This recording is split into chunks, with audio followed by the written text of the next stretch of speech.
Now turn to Section 1. You will hear a phone conversation between two people, Cathy and John.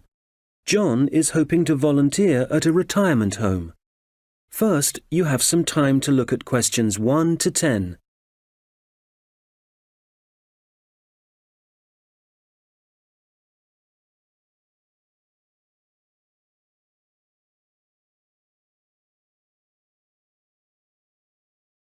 Hello, Hilary Lodge Retirement Home. Cathy speaking.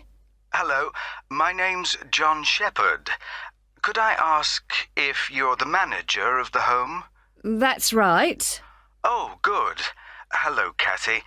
A friend of mine is a volunteer at Hilary Lodge, and I'd like to help out too, if you need more people. I work part-time, so I have quite a lot of free time. We're always glad of more help, John. Shall I tell you about some of the activities that volunteers get involved in? Please. Well, on Monday evenings, we organise computer training.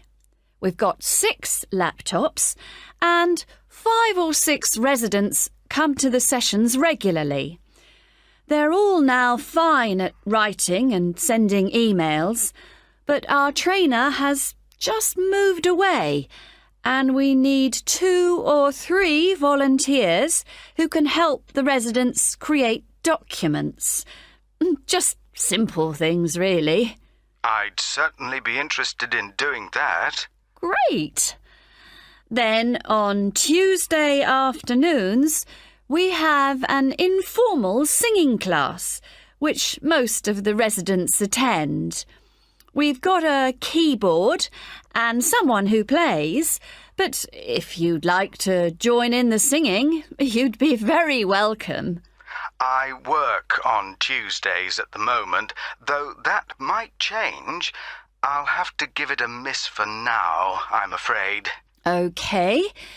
Then on Thursday mornings, we generally have a session in our garden.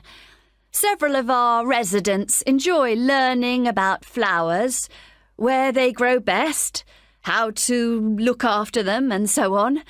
Is that something you're keen on?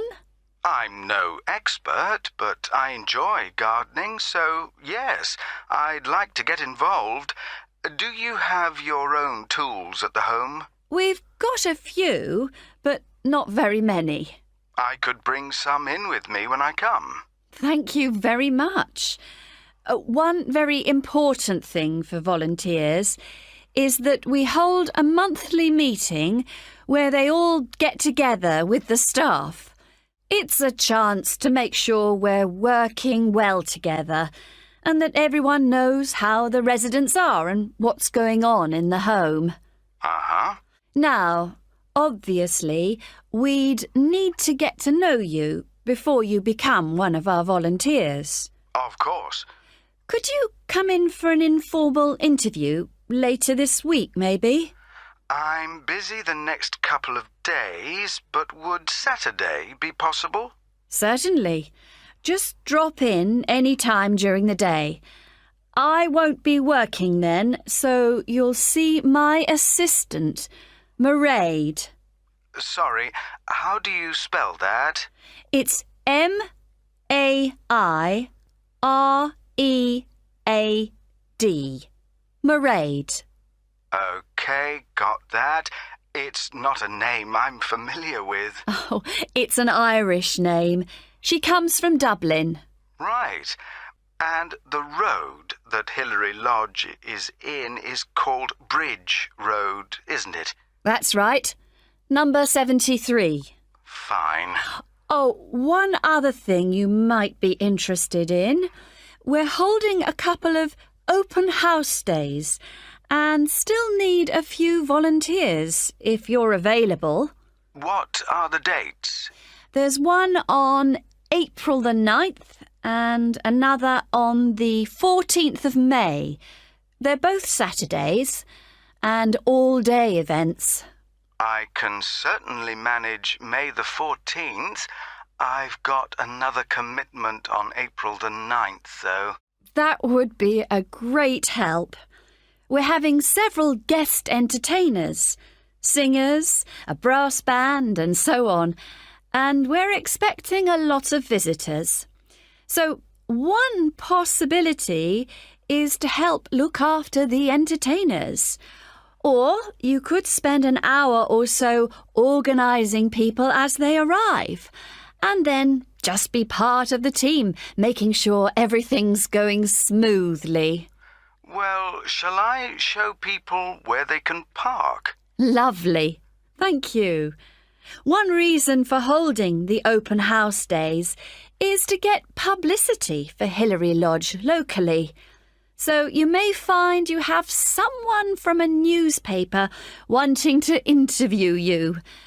They'll want to find out from 2 or 3 people why they volunteer to help at the home. We're trying to get a TV station to come too, but they don't seem very interested. I don't mind being interviewed. Good. Well, if you come in for a chat, as we arranged, we'll take it from there. Thank you very much for calling. My pleasure. Goodbye. Bye. That is the end of section 1. You now have half a minute to check your answers.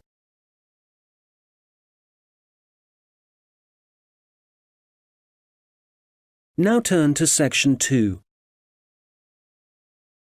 You will hear the head of a centre which offers evening classes for adults. She is explaining some recent changes which have been made to the centre. First, you have some time to look at questions 11 to 15.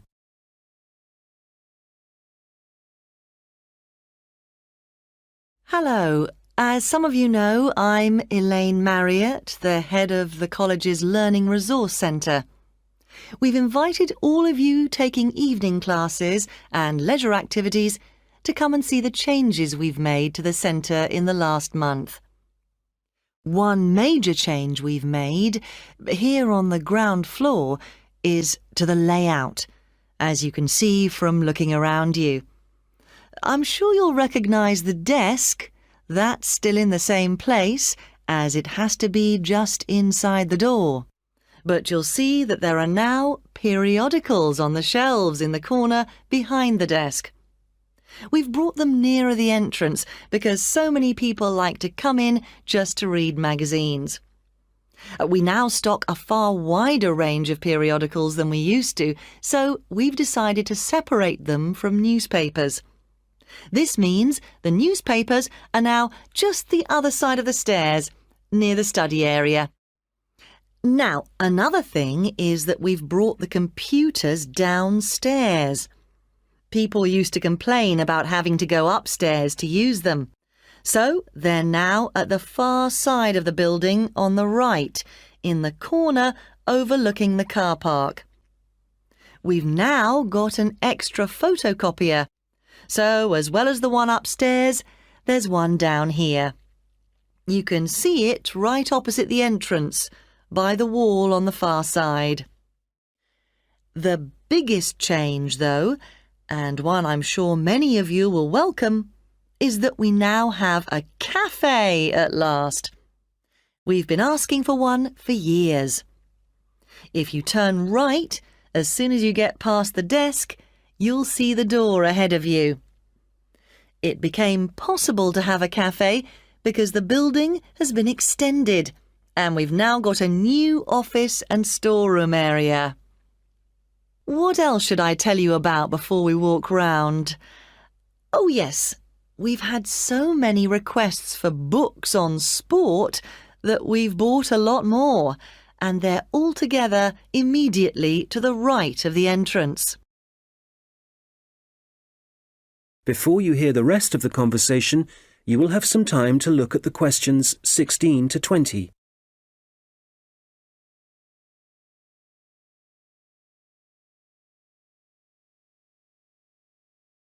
Now listen and answer questions 16 to 20. OK, that's enough on the new layout. We'll walk round in a moment, but before we do, something about the people who are here to help you. Of course, all the staff will do their best to answer your questions, but now we're each going to specialise in certain areas. So, if you ask a staff member about something and they don't think they can help you enough, they'll direct you to our specialist. Jenny Reed is the person to see if there are any films you'd like us to stock, as she's taken over responsibility for purchasing those. I'd better warn you that our budget is limited, so I'm afraid we can't promise to buy everything you ask for.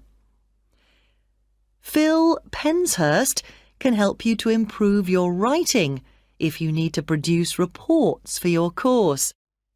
You can book a half-hour session with Phil to start with. Then, if you want more help, he'll arrange follow-up sessions with you. I must mention Tom Salisbury. Many people are interested in doing research or just reading about this region. The people, occupations, changes over the years and so on. Tom is a specialist in this particular field, so if you want any help, he can point you in the right direction. We've got a large collection of relevant documents, from old maps to studies of the wildlife. We have a new member of staff, Saeed Akhtar. I'm sure you'll meet him soon and will find him very helpful. If you're unemployed and want some advice on the practical aspects of looking for a job, Saeed is the person to talk to. He's also written a very useful book on the subject, which of course we've got on our shelves. Many of you will know Shilpa Desai, who's been working here for about 5 years. Shilpa now has the additional responsibility of giving information and advice on anything to do with housing, such as finding out what's available or whether you're eligible for financial help. Right, well, that's quite enough from me. So let's walk round the library. That is the end of section 2. You now have half a minute to check your answers.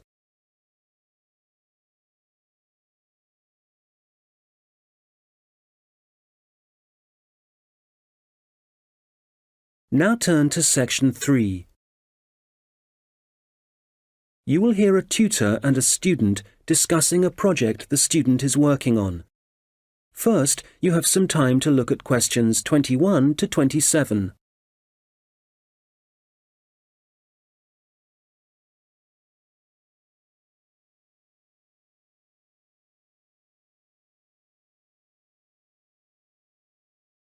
Right, Stuart.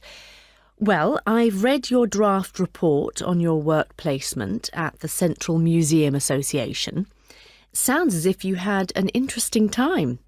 So you ended up making a film for them? Yeah, it was a film to train the employees in different museums in the techniques they should use for labelling ancient objects without damaging them. Some of them are really fragile. OK. So, in your report, you go through the main stages in making the film. Let's discuss that in a little more detail. You had to find a location, somewhere to shoot the film. That took quite a few days because I had to look at different museums all over the country, but I'd allowed time for it. And even though it was the middle of winter, there wasn't any snow, so I didn't have any transport problems. Right. Did you have to decide what equipment you'd need for the filming? Yes, I think they were quite surprised at how well I managed that. It was just the luck of the draw, actually. I'd done that project with you last year. Oh, on recording technology? So you knew a bit about it from that, right? Yeah. What I found really hard was actually writing the script. I had a deadline for that, but the association had to extend it. I couldn't have done it otherwise. Would it have helped if you'd had some training there? I think you're right. I probably needed that, yeah. Right. Now, from your draft report, it sounds as if you had one or two problems deciding who was going to actually appear in the video. The casting, yeah. I'd expected that the people who worked for the association would be really keen on taking part. But they weren't? The thing was, they were all so busy, and it did mean some of them had to travel. But Janice King, who I was reporting to for the project, she was great. She arranged for people to have time off and for their work to be covered, so that was a big help for me. Right. And it sounds like the filming itself went well. I gather you found a company who provided an online introduction to the techniques. Yeah, it was really informative and very user-friendly. I learned a lot from it. And then the editing? For that, the association put me in touch with someone who works for one of the big movie companies, and I went down to the studio and sat with him in front of his computer for a day, learning how to cut and paste and deal with the soundtrack and so on. So was that all? No, I didn't include this in my draft report, but I had to design the cover for the DVD as well, the lettering and everything. Have you done any of that sort of design work before? No, but I did a rough draft and then talked it through with a couple of my mates, and they gave me some more ideas. And when I'd finished it, I showed it to the people who worked at the association, and they really liked it. Excellent.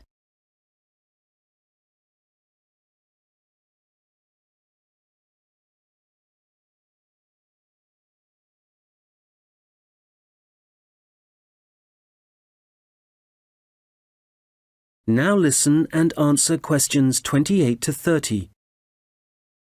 Now, as well as your own draft report, I've also received some written evaluation from the association on the work you did during your placement and how it was of benefit to them. I noticed that you haven't included anything on that in your report yet.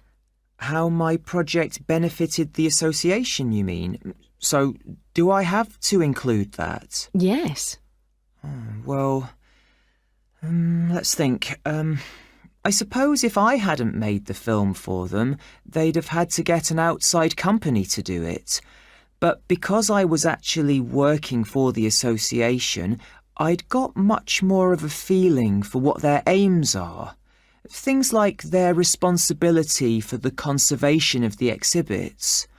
I don't think an outside company would have had that understanding.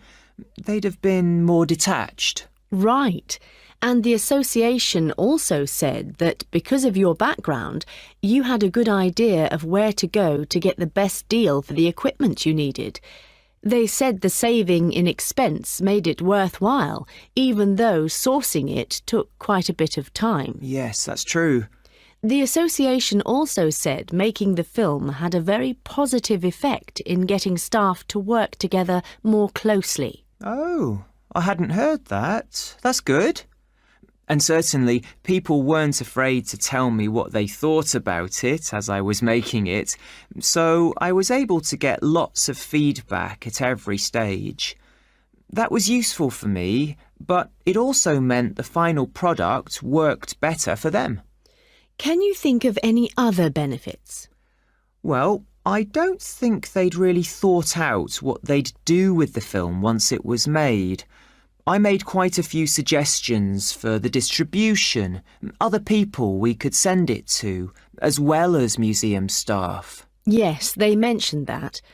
OK, good. Well, it sounds like they certainly... That is the end of section 3. You now have half a minute to check your answers.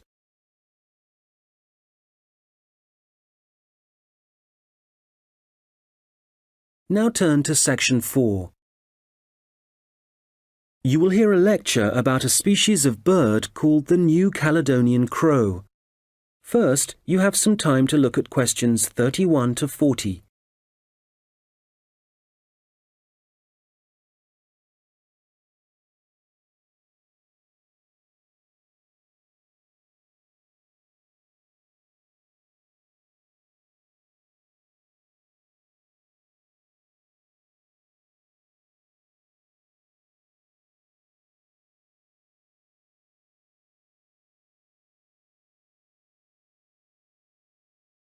Now listen carefully and answer questions 31 to 40.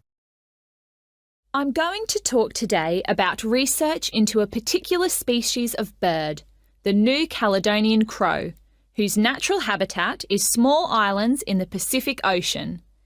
And it seems that these crows are exceptionally resourceful. Using sticks or other tools to find food isn't unknown among birds and animals. Some chimpanzees, for example, are known to bang nuts on stones in order to break the shell and get at the edible kernel inside.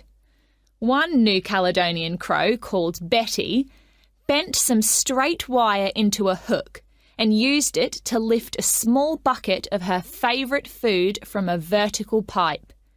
This experiment was the first time she'd been presented with wire, which makes it very impressive. Another crow, called Barney, has demonstrated his skill at using sticks to forage for food. In one research project, scientists from New Zealand and Oxford set captive New Caledonian crows a 3-stage problem. If they wanted to extract food from a hole, the crows first had to pull up a string to get a short stick, then use that short stick to remove a long stick from a toolbox, and finally use the long stick to reach the food. Amazingly, they worked out how to do this successfully. Further experiments carried out at Oxford suggest that crows can also use sticks as tools to inspect all sorts of objects, possibly to assess whether or not they present a danger. The idea for the experiment came from observing the birds using tools to pick at random objects, such as a picture of a spider that was printed on some cloth. In this research, 5 pairs of crows, including Barney, underwent tests to see how they would react to a variety of objects, which were carefully chosen so the birds wouldn't be tempted to view them as a possible source of food. As a further precaution, all the crows had been fed beforehand. On 8 occasions, a bird's first contact was by using a tool. In all 3 trials, Barney began by using a stick for inspection. One involved a rubber snake. First, he approached it, but didn't touch it, then retreated to pick up a stick. He then prodded it with the stick. After some more investigation, he discarded the stick and carried on pecking at the snake more confidently, apparently convinced that it wouldn't move. In other experiments, 2 different birds, called Pierre and Corbeau, also made a first approach with tools on 3 separate occasions. Pierre used a short piece of wood chip to touch a light which was flashing, and Corbeau was seen prodding a metal toad with a stick. Significantly, the crows tended to use the sticks only to make their first contact with the object. Subsequently, they either ignored the object or dropped the tool and pecked at the object, which is very different from using the tool to get access to food.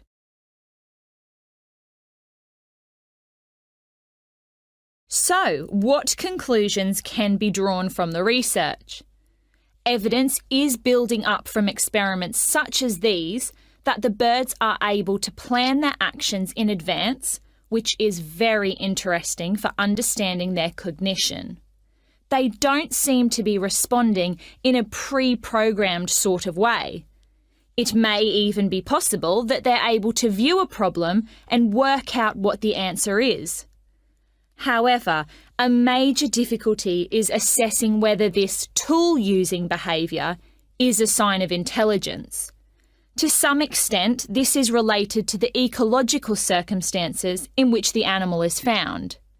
So, scientists want to find out much more about how the crows behave in their native habitat, and a team from Exeter and Oxford universities is carrying out research in New Caledonia. They're looking into whether the birds' way of searching for food gives them any possible evolutionary advantage. The birds are hard to observe, as they live in a region of mountainous forest, so the researchers have attached tiny cameras to the tails of some birds as one method of investigating their behaviour. The birds are masters at using sticks to find their food, in particular beetle larvae from the trees. It's possible that the birds can derive so much energy from these grubs that they only need to eat a few each day. This would mean that they wouldn't have to spend most of their waking time searching for food, as most animals do. The beetle larvae have a distinct chemical makeup, which can be traced through the feathers and blood of birds that eat them. Scientists have collected samples from crows in order to estimate the proportion of larvae in their diet. They should then be able to gauge the extent to which individual birds depend on using sticks to feed themselves. We have learnt a great deal about the ability of New Caledonian crows to use tools, and some very interesting research is being carried out into them. That is the end of section 4. You now have half a minute to check your answers.